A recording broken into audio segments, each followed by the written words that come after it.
minutes before 4, but not much. So just stay on that page and you'll see it come up. Cool. Let me just bring up my volumes for all this stuff. I don't want to. We do that with church.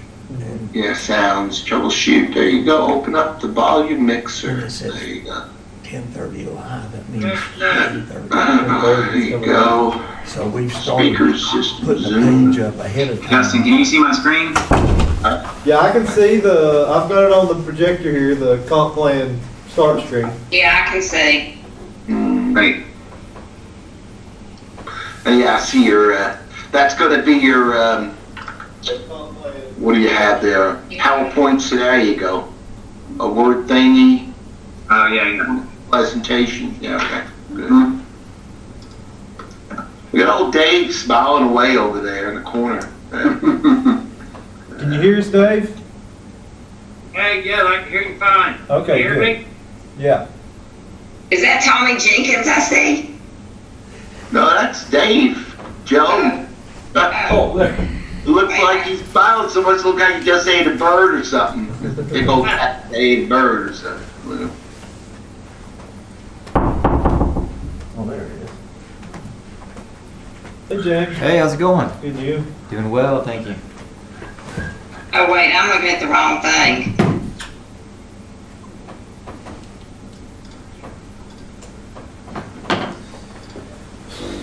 How you been? Good. Good. Everybody all right? Oh yeah. Doing good.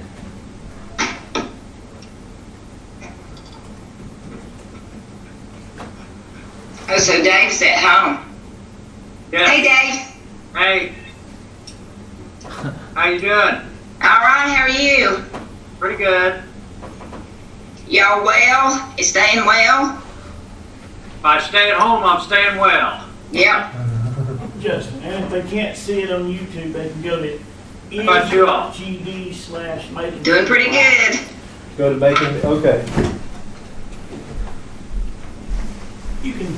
Apologize, I can't be there in person. I was halfway up to Franklin when Justin called me during y'all's last scheduled meeting and told me the meeting was canceled, so I had to turn around. How you doing, James? Doing well yourself. Oh, just I like the goatee, it looks good. working on it. It takes Yeah? me forever. Yeah, me too, I know. And then I'll get aggravated and then I'll cut it, and then I'll get aggravated that I cut it. Well, my son's out of town, so I thought I'd try it so he wouldn't be bickering at me until he gets back. Yeah. It looks good, you'll keep it. Okay.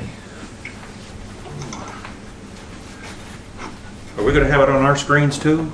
I'm probably just gonna have it up there. Alrighty. You can probably turn the screen on and see if it works, but it might be a little grainy.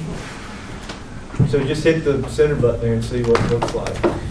Oh, there it is. Sometimes, for some reason, when I put it on any other than that computer there, it doesn't look good on these monitors. Okay. Oops, Ella. I think these there are it too is. new. These computers are too new to help it look good. I dropped my pen. Yeah, better not touch your pen. Yeah. You don't know where it's been. I didn't think it would work. So we have double technology going on here. Yeah, we got all sorts of technology going on. I'm sure none of it's going to fail. I mean, it's all going to work. Just I hope so. Sushi, get me something to drink while you're I just got a blue screen. Yeah, I don't think it's a work. You might have to just slide over and look up at it. Yeah, we can do that. Who's up here?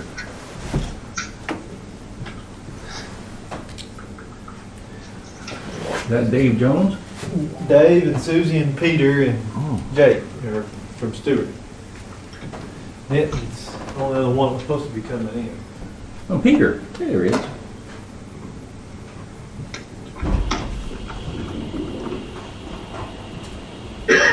All right. Whoops. Whoop, it kind of blinked there for a second on the screen. Yeah. Trying to get all these screens to fit on this little laptop. Oh, stop that. Okay, move it over here. Oh, yeah, there it is.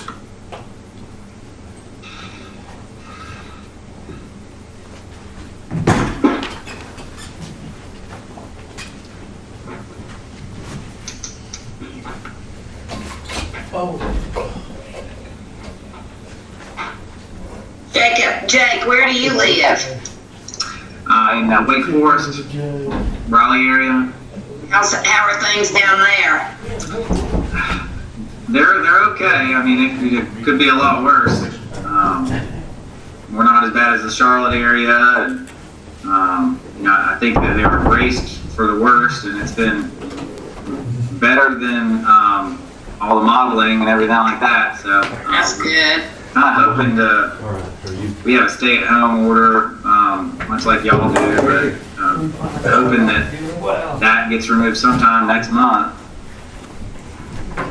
I hope things start leveling out. I have two nephews that live in Charlotte, and it sounds like things are still pretty bad there. There's no flattening of the curve yet. Not enough speed.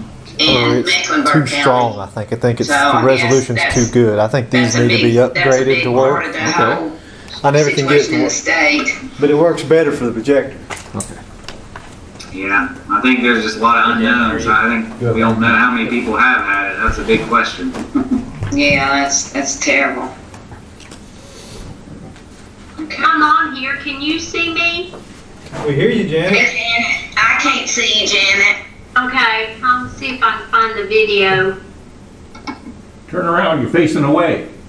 Oh, there I Yep. We hear you. I hear you. Hey, hi, Janet. am. Hey. 8. Definitely a quorum. Do they get to vote? They can vote, right? They could vote. Yeah, we'll vote yeah. I mean, we'll let them vote individually. Maybe make sure they do it one at a time. They doesn't have to, as long as we got the video on. Okay, so we'll do My main it. thing is I wanted 4 here for sure.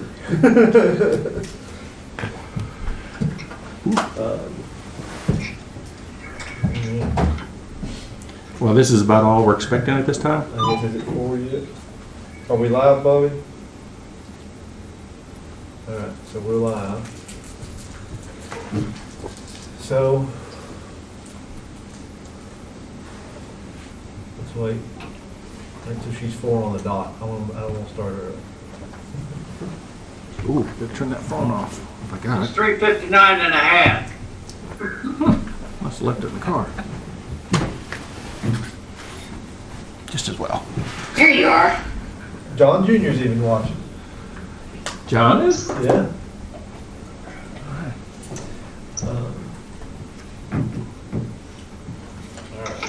I'm gonna cut my sound, my mute.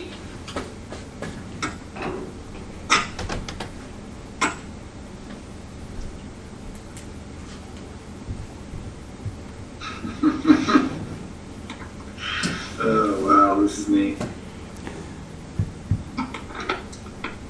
Wasn't Zoom the one that was hacked? Like 500,000 accounts were It would hacked? be a good time to hack it, Yeah. I would assume. What do they call them, Zoom bombs? Hmm. Where they hack in the middle of the meeting? Oh, no. Yeah. And this is Zoom that we're using?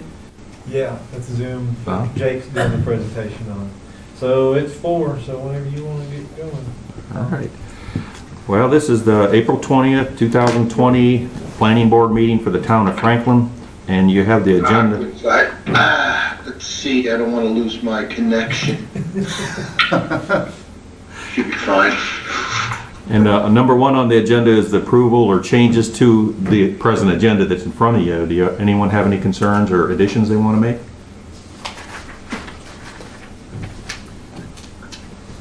Oh, they're up here.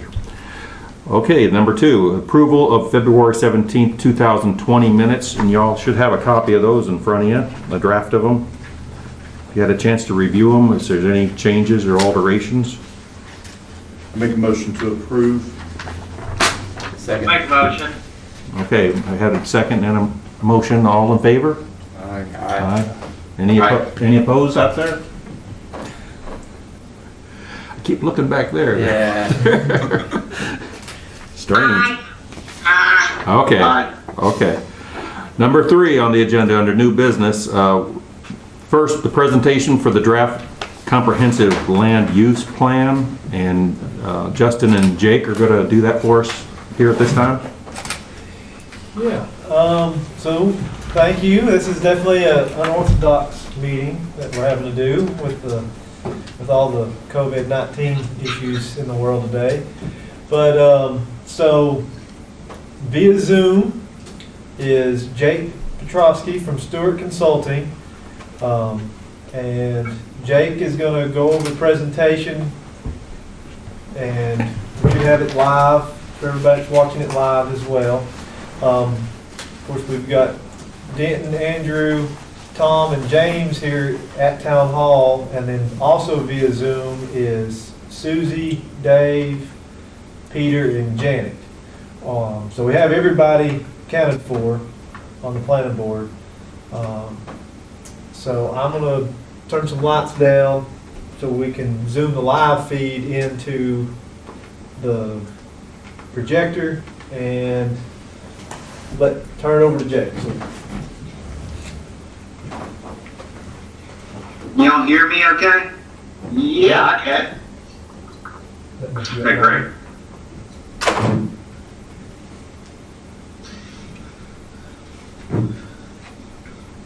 Well, I appreciate the opportunity to be with you all remotely. I was driving up to your last meeting before Justin called and told me the meeting was canceled, so I had to turn back around. So I apologize for not being able to be there in person. But I'm glad that Justin and folks were able to set this up so I can be here remotely. So I have a presentation, and it's going to kind of cover a lot of what we've done over the last year or so. And I want to talk a little bit about the process. And, hopefully you've kind of been kept abreast and been involved along the way, but I'm going to hit some of the highlights of the process, and also what we've heard during all the various public engagement activities that we've had. And luckily we got all those completed in March before everything got turned upside down. And then also I want to hit the highlights of some of the plan recommendations, and then talk about next steps. So the first thing that I'd like to start with is just, what is a land use plan? And it's really a tool for guiding the growth, redevelopment, and improvement of the town. The previous plan called the Franklin Principles of Growth that served as a comprehensive plan and has served you well, over the last 13 years or so, was adopted in 2007. So a lot has happened in the town in the last 13 years, and it was due to kind of update the land use plan. And this plan is really meant to document a community conversation, a vision for the town, and some priorities. And it's not meant to kind of sit on the shelf. It's really meant to be reviewed on a regular basis and revised periodically. And we'll talk more about that on the implementation side of things. But it does provide general land use guidance, and also it serves as a guide for infrastructure investment by the town, but also by the county and also the private sector. And I'll kind of elaborate on more of those things moving forward.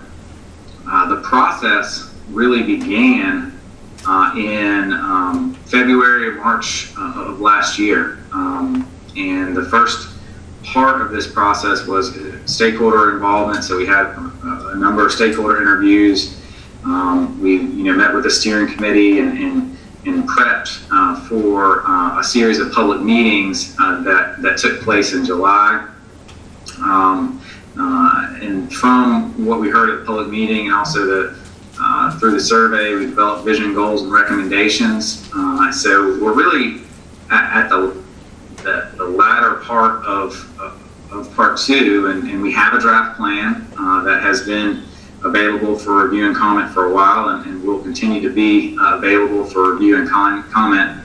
And it is available from the town website, and then also franklintownplan.com. There's also a comment form on there, so folks can go on there and review the plan and submit comments on that. And then we'll talk about the review of this and the adoption process a little later, but this planning board meeting is a crucial part of that. And either this month or next month, we'd like a recommendation to the town board for adoption from you all. The public engagement process of this, we did have the stakeholder interviews. We had a number of steering committee meetings, and I greatly appreciate everybody on the steering committee. They put in a lot of hours, on their own time, coming to meetings, reviewing the plan, giving guidance, and attending the public meetings, and really acting as an extension of staff. And so I really appreciate that. I'm sure Justin does as well. We had 8 public meetings in July, in different times of the day and different types of venues. We were at the Heritage Festival, we had a walking tour, we had a couple of night meetings, we had a morning meeting, and really tried to give folks a lot of opportunity to be involved in different ways.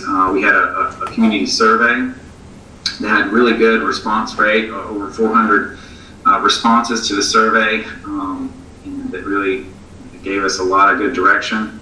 And then we had a public meeting on March 4th as well, where we presented the draft plan and got feedback on some changes that folks wanted to see, and those have been rolled into the most recent draft that it has been available on the website for review.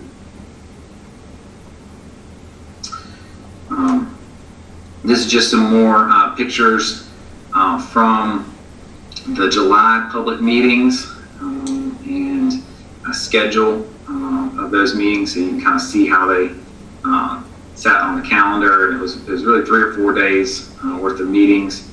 And then the March meeting was set up. We had a presentation, and then we had a number of stations where folks could provide their input on the land use plan and other recommendations that we had. Some of the things that we heard during the process that really guided how we shaped the vision and the goals and the recommendations in the plan, we asked folks, what do you value most? And some of the things that we heard over and over again were small town character and sense of community, but also the scenic beauty that really either has kept people in Franklin or drew them to Franklin. And so those are the types of things that we know people value, and we want them to be around and still be true about the town in 5 or 10 years. A couple of other things we asked is, well, what kinds of growth and development do you think Franklin should encourage more of?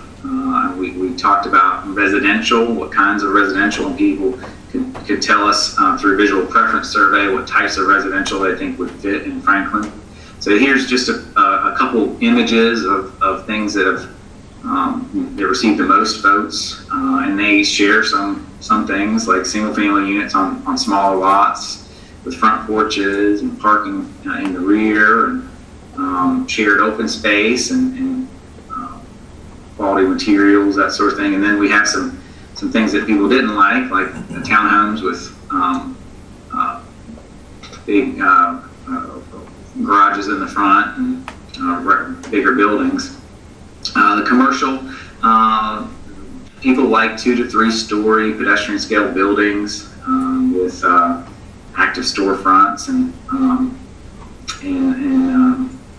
some brick building materials, or at least some unity among the building materials, and things that fit a historical context, and things that people didn't like was an auto-oriented strip mall with no landscaping. Luckily, your development ordinance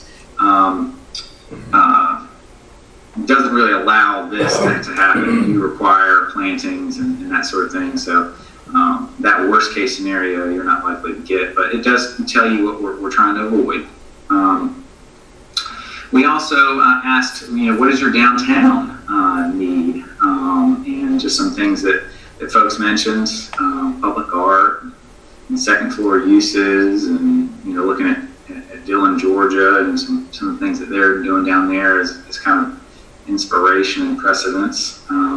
Converted alleys, there's a couple alleys in downtown Franklin that we could take better advantage of. And then, so that's just a kind of a snapshot of what we heard. The plan document goes into more detail about the survey results and some of the themes.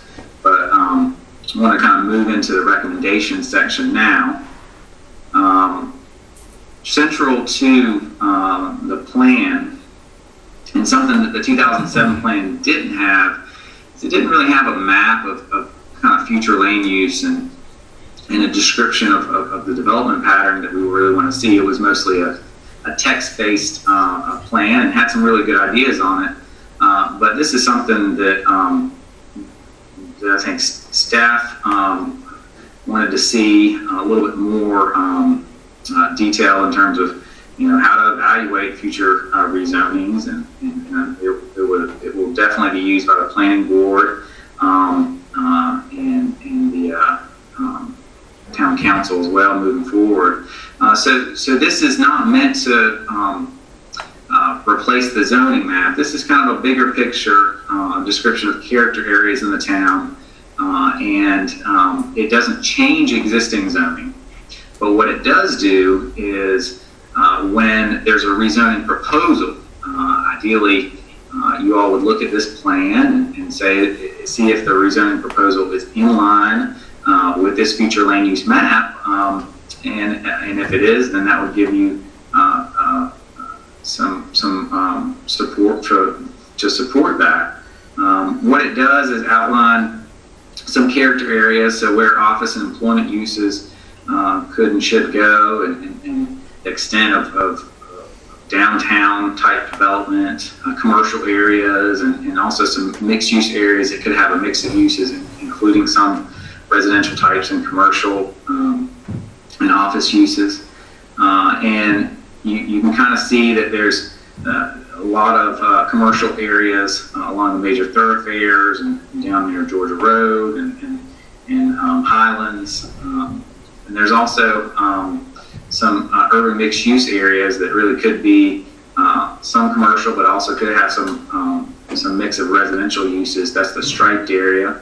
And then as far as residential development goes, it could happen in these mixed-use areas, but also in the orange and yellow areas. Those are areas that are better served by utilities and kind of better located for more intense residential or medium density residential uses. And then the open space residential areas where there's some development constraints and steep slopes and that sort of thing.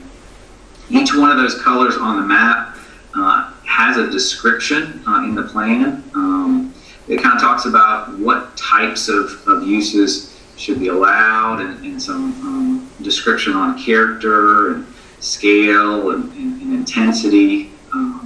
And these are really meant to kind of guide rezonings. It could lead to some revisions to zoning districts and that sort of thing. So you have your residential gradation of uses. So conservation and recreation, that's where you have parks, or you don't really foresee anything other than just really conservation and open space, and that's mostly existing parks in future kind of greenway corridors. The open space residential, and that's where you could have access to utilities and could have some residential development, but it needs to be a little bit more sensitive. That's where you got some steep slopes, and development should be clustered away from kind of sensitive areas, so views and steep slopes and that sort of thing. You have the low to medium density residential, that's the yellow, and that's the kind of the largest category on the map. And that really coincides with your R1 zoning that you see a lot of And then you have your traditional neighborhood, and that's where we could see a little bit higher, medium to higher density residential, and that's within walking distance to downtown and some other key areas that you can see some mix of homes there. On the non-residential side of things, I'm not going to describe each of them, but you have two different classifications of mixed use.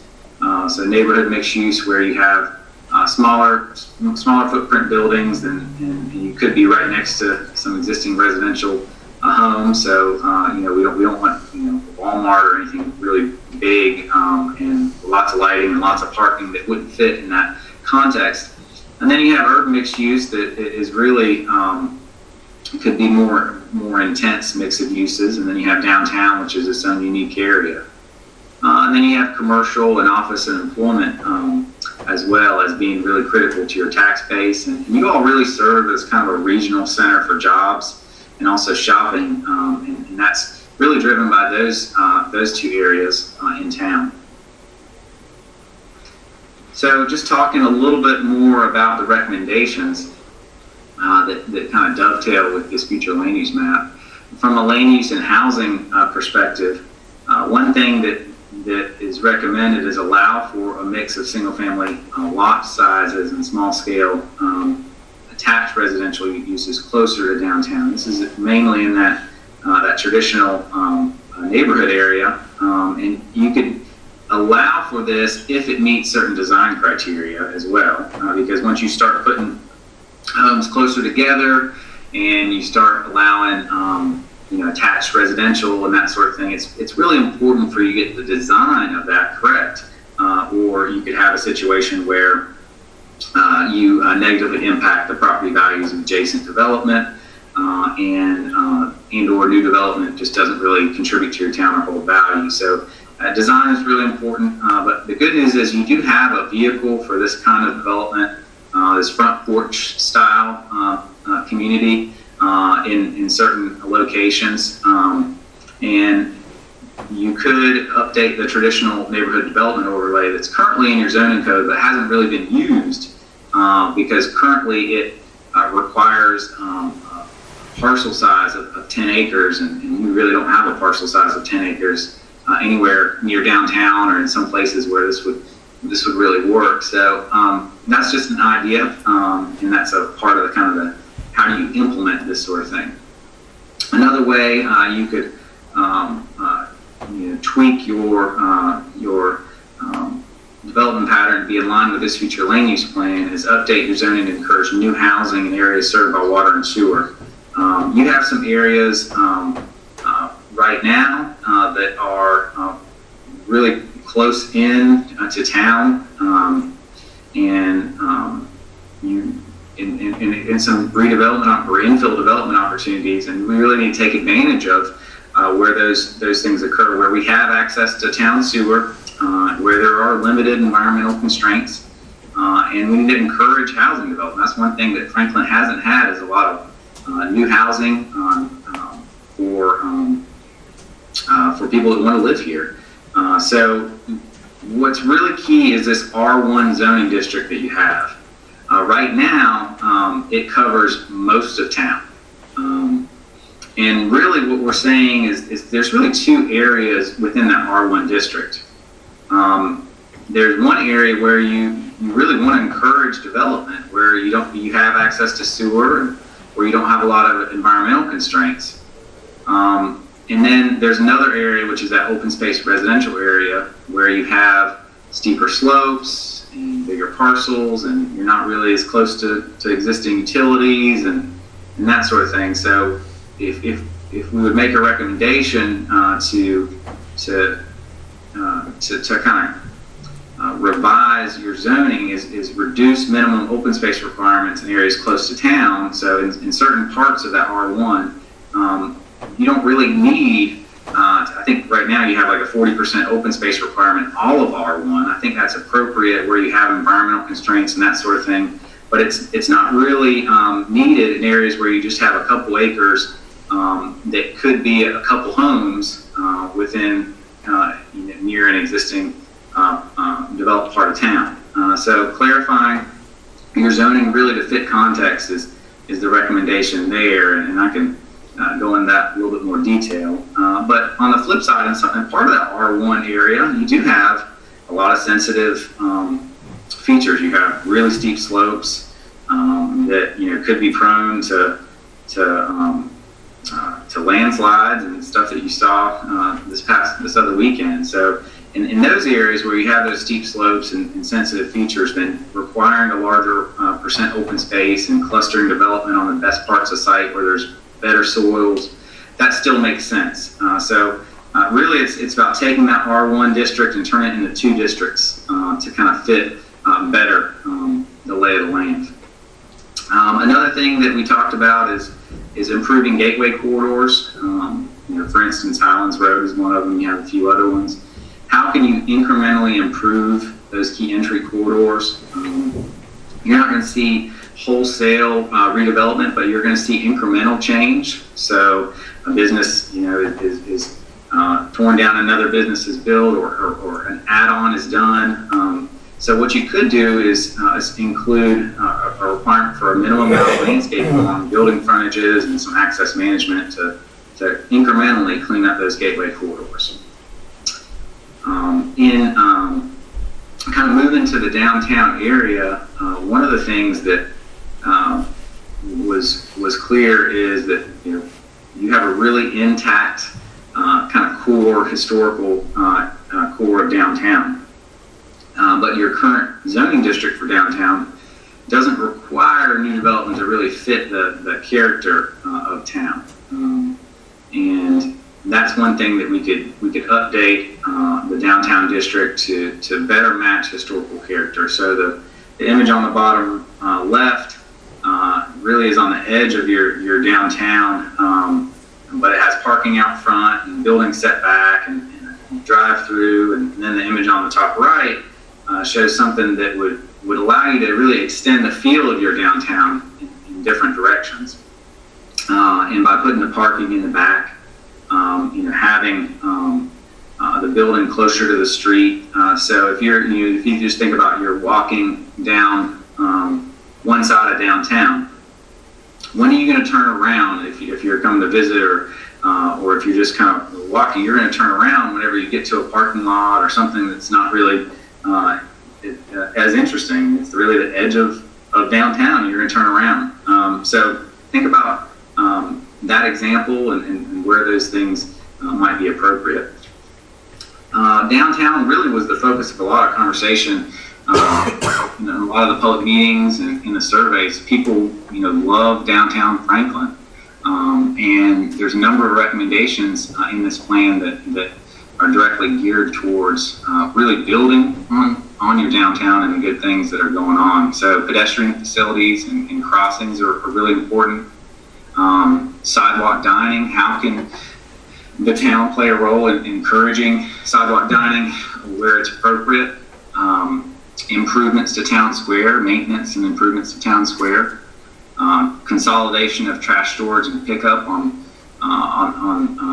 to serve a number of businesses, and that'll help. That kind of goes along with upgrades to streets and alleys. Is for instance, if you consolidate trash storage, then maybe if you're on a block and you can't have sidewalk dining out front, maybe you can have it in the back. And then you don't have to deal with your trash there, and you can have a consolidated place for it. This image just shows a potential upgrade to Stewart Street to kind of formalize parking and add some landscaping. But that can only happen if you have that consolidated approach to trash storage and pickup, because you can't really have people out eating right next to the trash can and that sort of thing. So another thing is enhanced facade grants. Encouraging the private sector to play a role in improving buildings and renovating buildings. That's already kind of going on in downtown Franklin. But how can you spur it along? And enhanced facade grants. Facade grants are used all over in a number of towns. How it works is there's a certain amount of money that's established in the budget on a yearly basis, and and then you get applications from private building owners that for that pot of money, and it's not a lot. The grants won't pay for all of the upgrades, but even if it's $1,000 or $1,500 out of a couple $1,000 project, it's an incentive that people will take advantage of.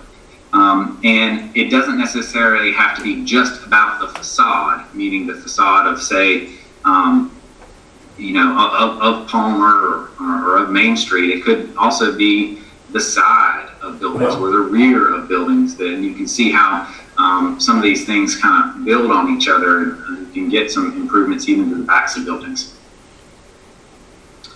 There's a few other areas we spent some time looking into in greater detail. One of the areas was the Nikwasi Mound area, and really spent some time to look at that area and understand opportunities for redevelopment near the mound,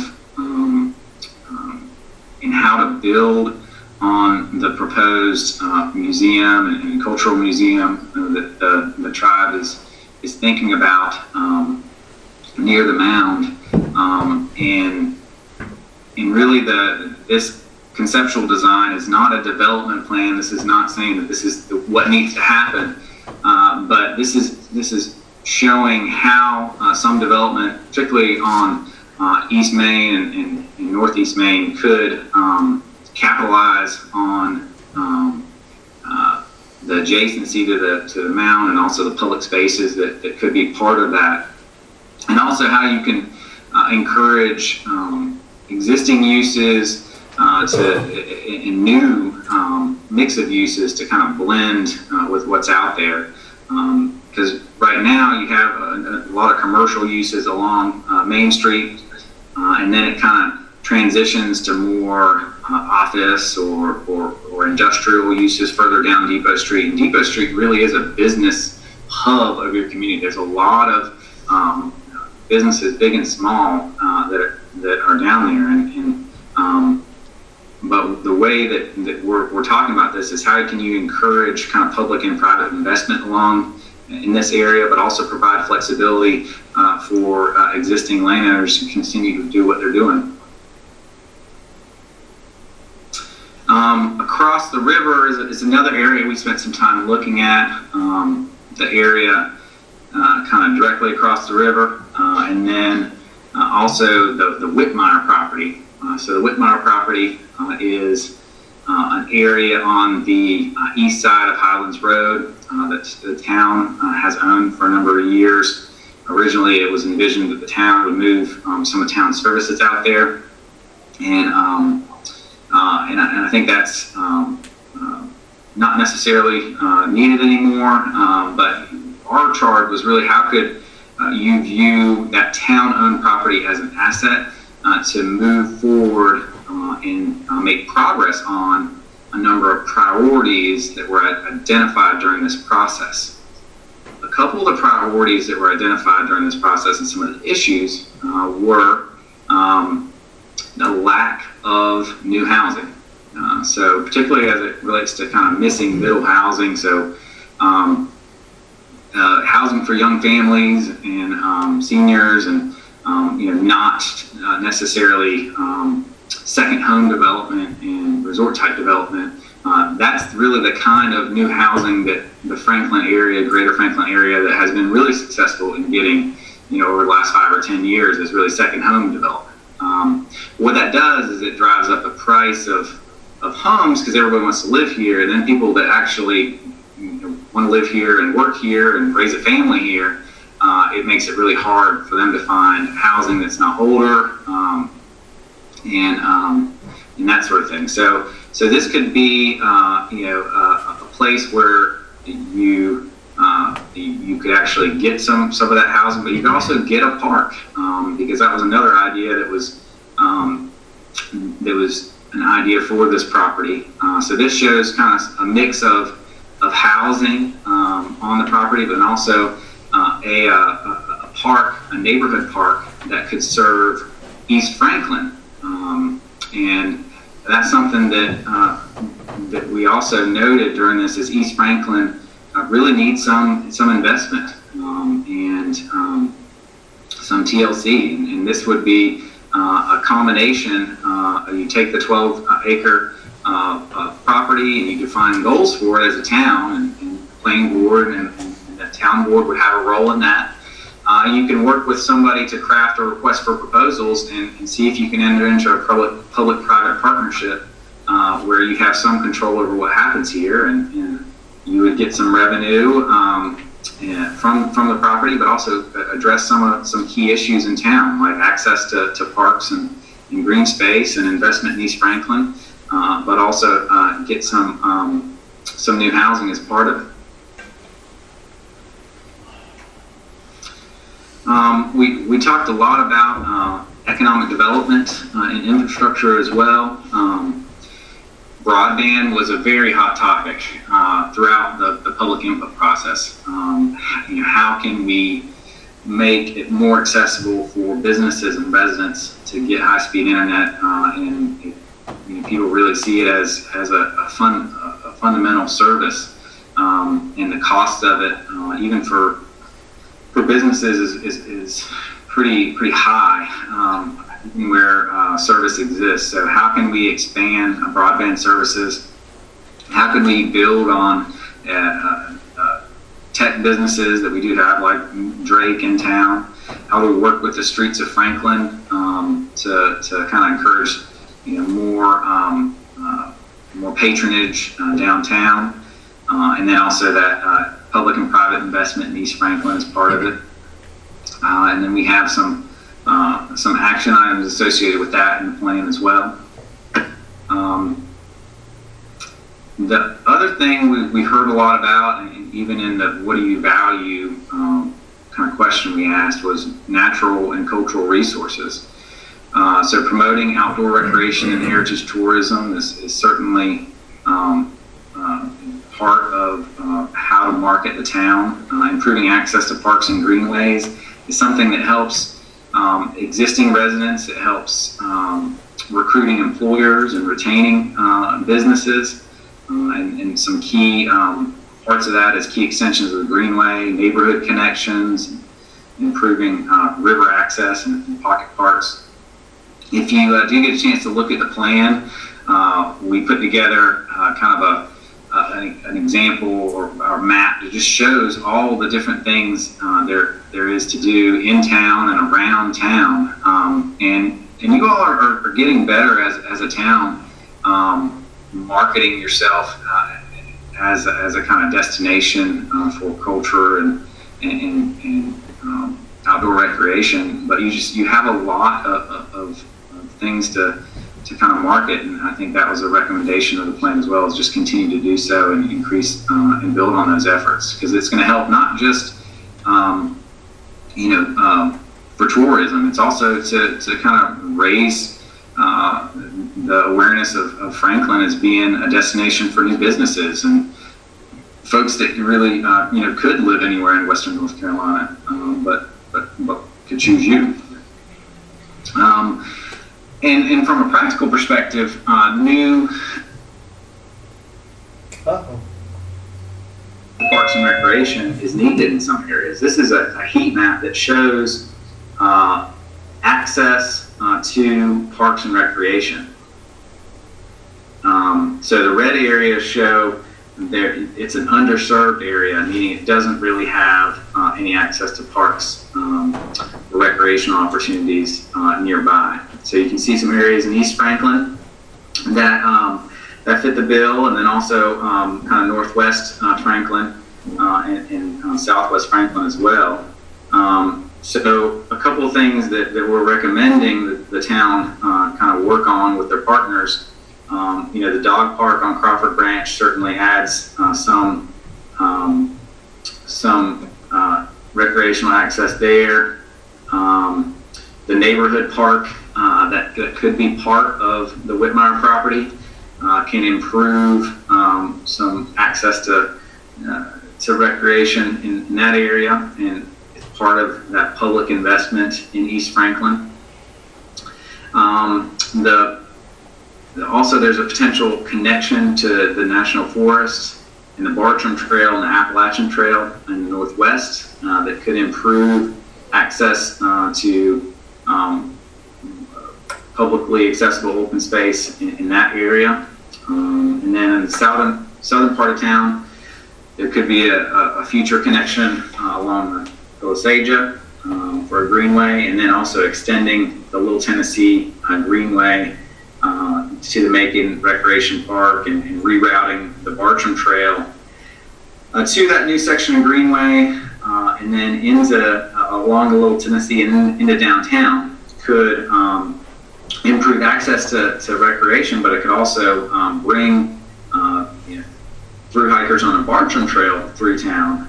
You all have long been a trail town for the Appalachian Trail, but you have the Bartram Trail that skirts around the edges of the southwestern part of town, but improving the experience for those hikers and bringing them downtown would benefit everybody.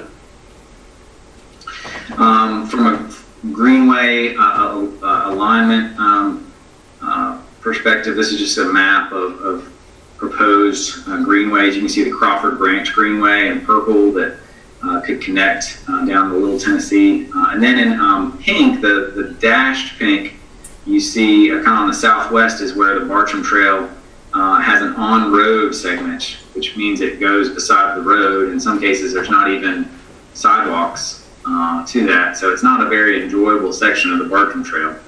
But what you could do is once the greenway is extended to the Macon County Recreation, you could work with the partners at the Bartram Trail Association and reroute that trail along the Little Tennessee and bring folks through downtown, and then through a new connection out near Trimont to the National Forest. And that's, it's not the town that would do all of this.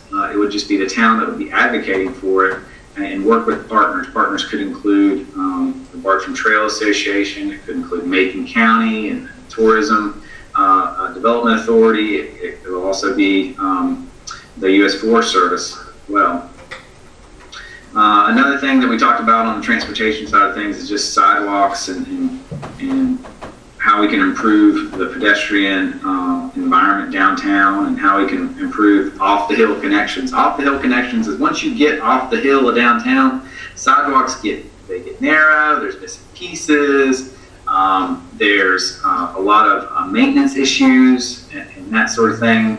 So that was identified as a big deal and one that the town should work to address. There's also some potential street improvements and some level of service standards recommended, but that kind of rounds out the transportation section.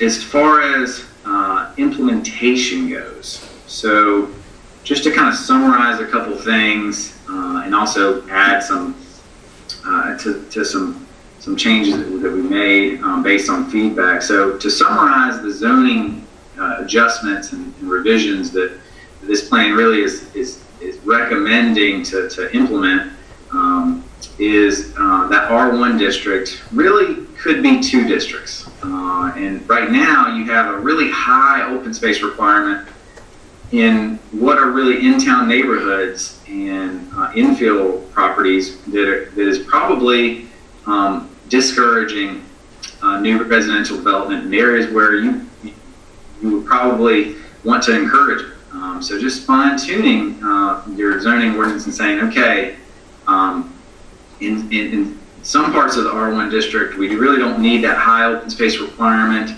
and really want to encourage new homes. And then other areas, that high open space requirement is good because there's a lot of steep slopes and that sort of thing.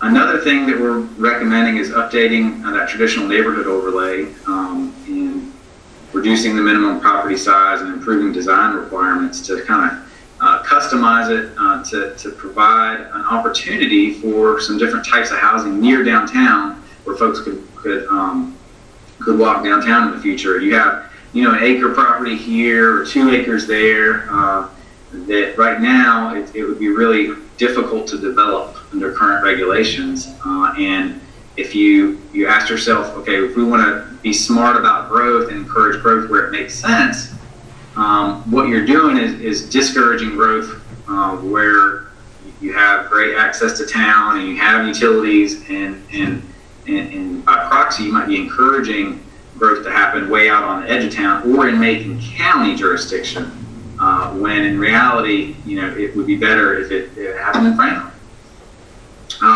Downtown district, updating those regulations to better match historic character of downtown is something we're also recommending. As far as the edits since the March 4th public meeting,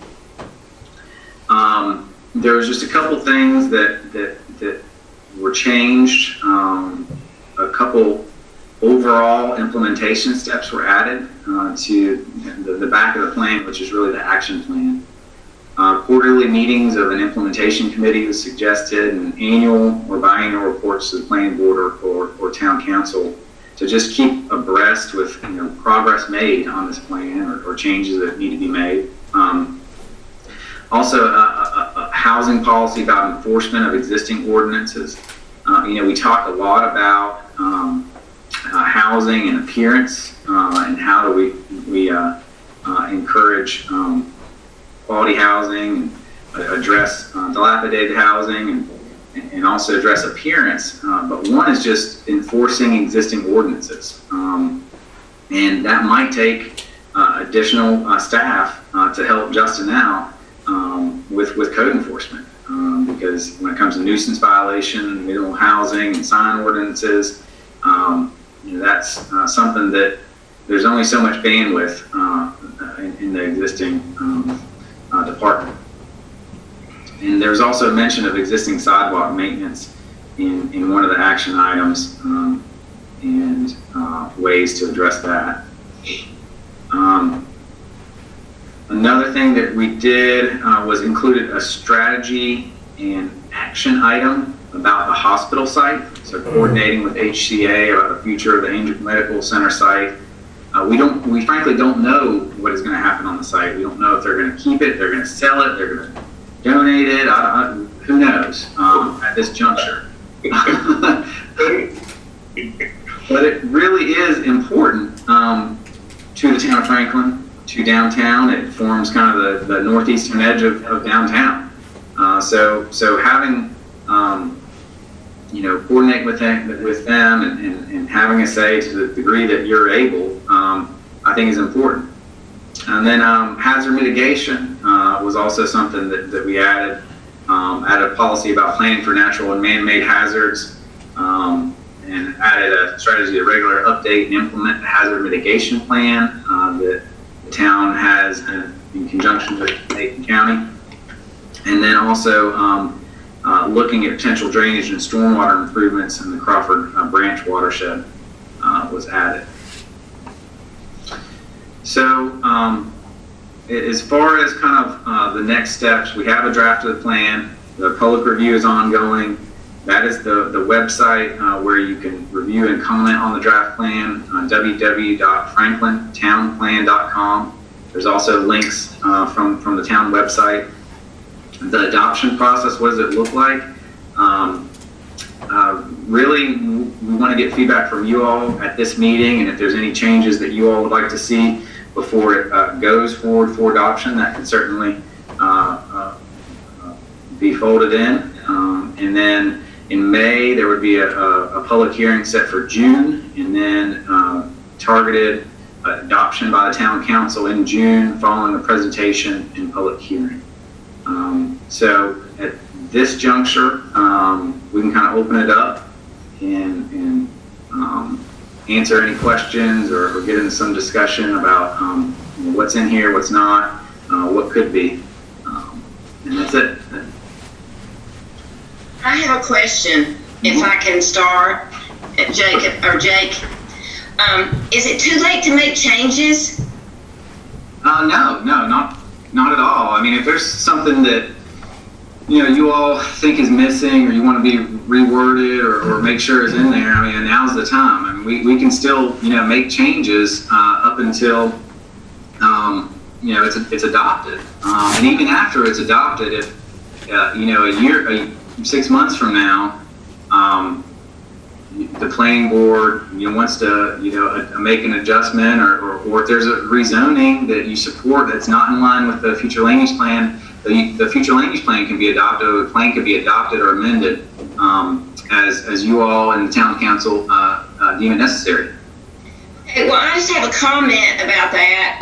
I was at the March 4th meeting, but I didn't make any comments or suggestions then. It didn't dawn on me till afterward that in this plan, there's nothing that includes a solution for our parking problem in the summer when we have all of the tourists and the heavy traffic and heavy shopping downtown, and we have a lot of the Drake employees that park on the backside of town.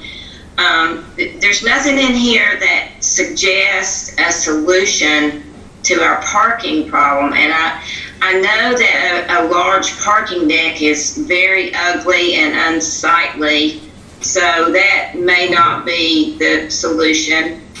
But at the same time, it could help because we really have a problem with parking when it's crowded in town. Right now, with the quarantine, there's certainly no problem. But when we get busy in the summer, you can go in there any time of the day in downtown, and you can't find a place to park, and you can't find a place if you want to eat dinner in town. And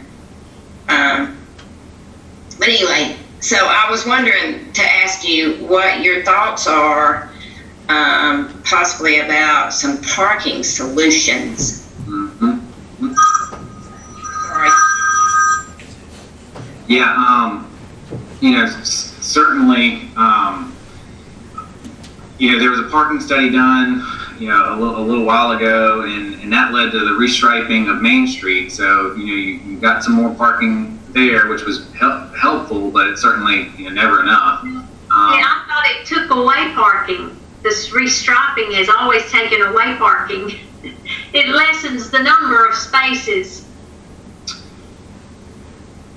Well, I think there was a couple added along Main because the angle was changed. Correct me if I'm wrong, Justin. So when we initially did it, it did take away about, I think, 3 parking spots, but since then we've kind of found some more areas around town. Like we've marked another 5 spots on East Palmer and some more down Main. We've marked a few more, so we've actually marked quite a few more. It's just, there's only throughout town. And the idea was that when we did the paving, whenever we got to finally repaving Main Street, that we would tighten up the parking on the left side and kind of shorten the curb length and add some more. Hopefully add another 3 or 4 spots, because right now you've got the length, they're angled parking, but the spots are so big on the curb length, it's in a sense equivalent to parallel parking. So we were thinking about doing that whenever we was going to get to paving, but yeah, and we can add a recommendation about looking for more opportunities to add parking, and studying other ways to do it. I think that also one thing that is in there about improving the alleys. If you improve alleys and the wayfinding downtown so people know where to park and that sort of thing, it could be that you're making it easy for folks to park in the parking that you do have. Right. So that is in there. I think the other thing that's on the horizon and is something that I know Justin is thinking about is just what's going to happen in the county complex, and whether there could be some shared parking there in the future. Angel Medical is going to be vacant. Thank you. Too, as well. I mean, you look at the hospital moving in however many years. I mean, we met about that, a few months ago. So that's going to, more than likely, you're going to have a bunch of space right over here. Yeah. That could help alleviate that as well. Yeah, and it might be when you get done, there's only so much room in downtown, people might be able to have to walk, and transit might become more important to shuttle people from one part of town to another, and might have to get creative, especially in the parking. Not everybody can park right in front of the shop. Yeah. I just wondered if maybe Jake could, include something that would look very nice in terms of a small area somewhere for large scale, parking, like a small parking deck. Say, I know it's county property, but out behind the courthouse would be one place. We'll go behind, next to the barber shop, and the lot we own behind, let's say, the Rathskeller. Don't we own that parking lot? Yeah, the town owns that parking lot. Yeah, right. That would be actually, to me, I could visualize tier parking there. To be honest with you, where it's the way it sits. That's just an area I thought needed a little bit of help. Mm-hmm. Yeah, no, I think we can add a recommendation with some options, and I think it's twofold. It's how do you continue to add things incrementally during repavings and that sort of thing. Even if it's 3 spots here, 5 spots here, that sort of thing. But then also, looking what to do with town-owned lots long term, opportunities for shared parking as well. Which is kind of what that county municipal complex, what happens there. That could be a shared parking situation where if the county uses it for employees during the day, is there a portion of their parking lot that it could be available for patrons of downtown after hours or that sort of thing.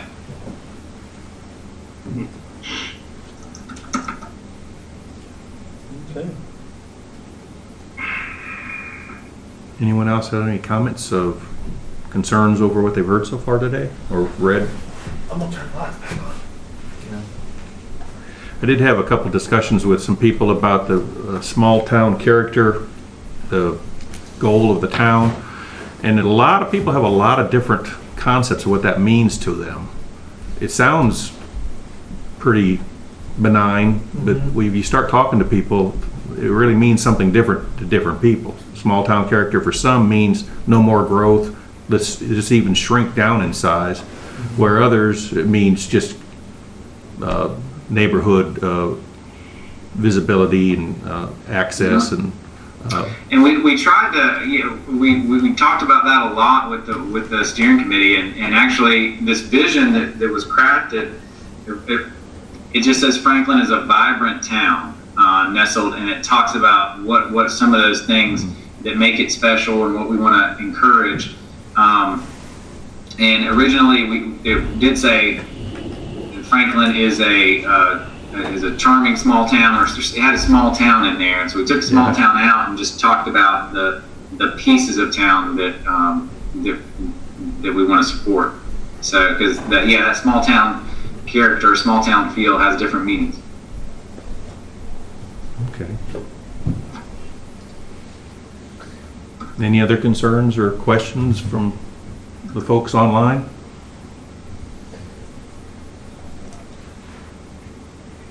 Well, what's before us is the potential to move this plan forward to the town so they can have a public meeting and possibly consider full adoption of this plan for the future of Franklin. And if there's no other concerns, does anyone want to make a motion to move that plan forward? I'll make a motion. And a second? Do I get the James? Yeah. I'll say. Yeah, you can take it. a second? Got a second. We have on the floor to move this draft forward to the town for their public meeting and possible adoption, and with the understanding that they can change it along the way, and even after it's adopted, we can change it. So, all in favor? Aye. Aye. Any opposed? And we will make that one change of the parking recommendation, right, Justin? Does that need to be included in the motion? Yeah, well, yeah, everybody, was that all right, Andrew? Yeah. Yeah, so we'll just add it as a recommendation. It'll be another one of the action items and as to review parking, and so it's in the plan. Jason, who owns the parking below, used to be the body shop, or used to be D&L Body Shop? Who owns that parking there? Now, Phil Drake owns that parking lot. Town did, but that's Phil's now. And So that would be an ideal location for a double-deck parking lot. That would help the other side of town, too. Yeah, it would. Nicely, right off the one-ways, yeah. Maybe Mr. Drake wants to do that in charge. and up next to the dog park, they still have some acreage there that could be So, into for a. free, Okay. Jake, I hope you don't mind. We can keep using your feed for a few minutes while we do our one other item we got. Not at all. Okay. Go for it. Feel free. If everybody's ready to move on. Yeah, we will, just so, Jake and I will make those changes with the parking, and then we will forward this, hopefully planning on that, keeping with the schedule that he's got on the, up there in front of you. And, yeah, just keep the ball rolling. Hey Jake, I want to thank you for that presentation. That's about the 5th time I've heard it, and it gets better every time. Thanks, y'all. I'm gonna stop my video, but thanks a lot. Right. Thank you. Thank you. Thank you. Well, continuing under new business, we have Scenic Ridge Special Use Application Review, and Justin will kick us off on that. Yeah, so today we've got a review of the Scenic Ridge Special Use Application, which you should have in your packet. I've got Mr. Neil Imlow here today. He is representing Scenic Ridge, and he's going to present, he's got some bigger drawings of it. So some of you probably remember Scenic Ridge. Scenic Ridge, we actually approved this exact plan 3 years ago, but special use by state law, they expire after 2 years if construction isn't started, and the way the timing hit, they just weren't ready to start. So whenever they were, they just had to we had to go through this process again. But in your packet, you'll see, let me get to it real quick. You'll see the application for Scenic Ridge, which is over 55 plus lots with roads built to town standards, with sidewalks and utilities throughout. It's a combination of 8 lots, which you'll see in the aerial photo in your packet as the site plan and the zoning map. We had a neighborhood compatibility meeting on February the 18th. I believe there was, I don't have the exact number, I might have it in my staff report. 18 residents attended that meeting here at Town Hall back in February.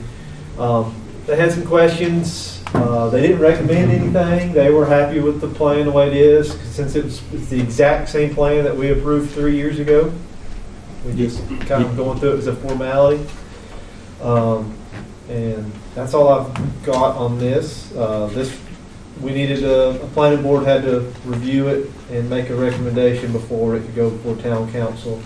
And I'll let Neil say anything if he wants to. He's got a bigger set of plans here.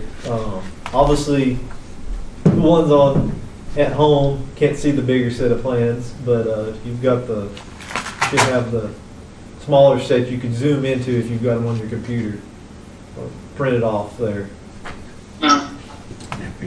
Yeah, wherever if you want. Yeah, you can move up there where you're in video. Thank you for allowing me to speak again. It's a shame we had to go through it again, but that's the way it works. But it's like Justin said, it's 59 single-family homes, and there's 32 townhomes. There's 8 buildings of 4 each, or as they call it sometimes, single-family attached. And most of the property is up the hill behind the Dodge place. It's parallel to Tennessee View Street.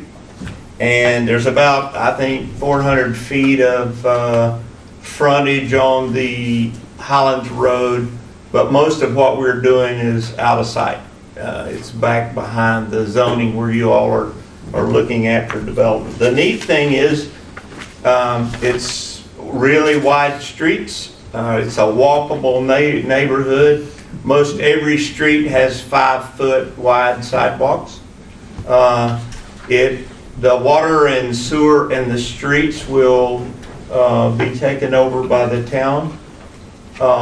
And that will allow the people on the upper end of Tennessee View Street to have an access down and out without going down the Tennessee View Street, which is pretty steep when you hit the Highland Road. One neat thing that we're going to do, it's an underground, we'll hide the wires, all the wires and cables, everything's underground. The other thing that we're planning to do is to put high-speed fiber in this neighborhood, very similar to what we did at Porter Creek, which is up to, I think, 300 megabytes download if you want to pay for it. I mean, it's just about as big as you want to take off, so, which would make it a really nice neighborhood, being an open neighborhood, a walkable neighborhood this close to town, and having that kind of access to high-speed internet.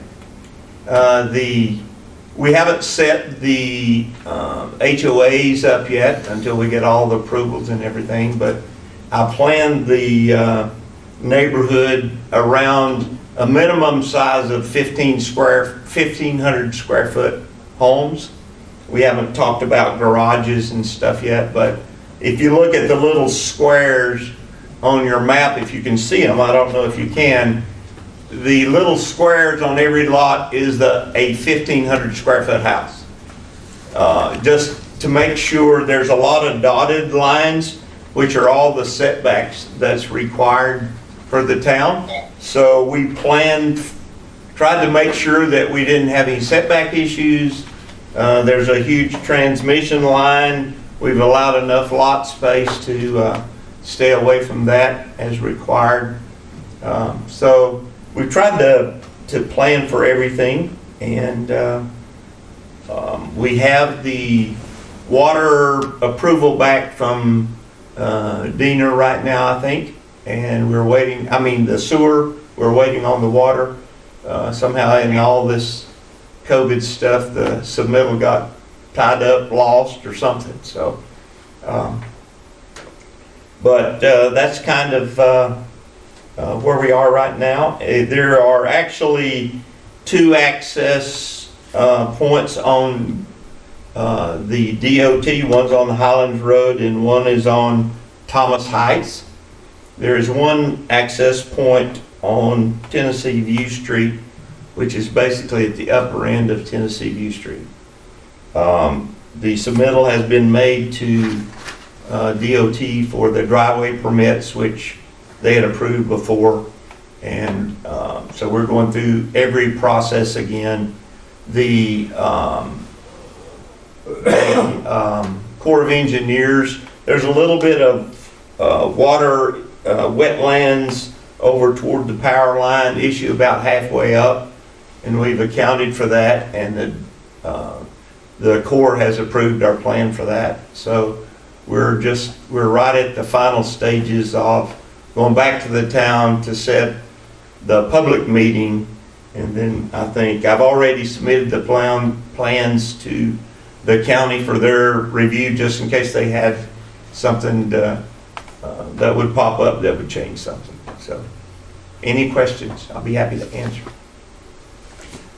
So the Tennessee View Street is a really steep grade. You're actually going to not use that much, and hopefully we won't put the access to Tennessee View at the top is more to let the people up there come down through the neighborhood and out, rather than us going on Tennessee View Street.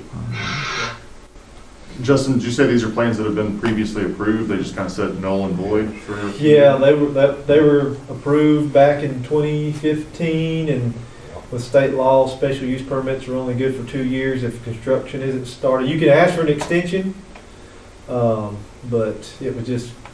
It was something that we started, and then we ended up building the 2 buildings down in Frogtown and some work out at. I wondered what happened. So, I mean, that's basically what it was. We didn't want to take on too many things at one time, and those 2 were more important to the business work of the Drake Enterprises. So, Though it's not part of your plan, the broadband internet going into that area, would that improve access for other people on Highlands Road? Would they be able to latch onto it? I would assume that that's a Balsam West question, but to get it to the neighborhood, we have to bring it from the 4-lane all the way down and up into the neighborhood. So, So it's at least that far.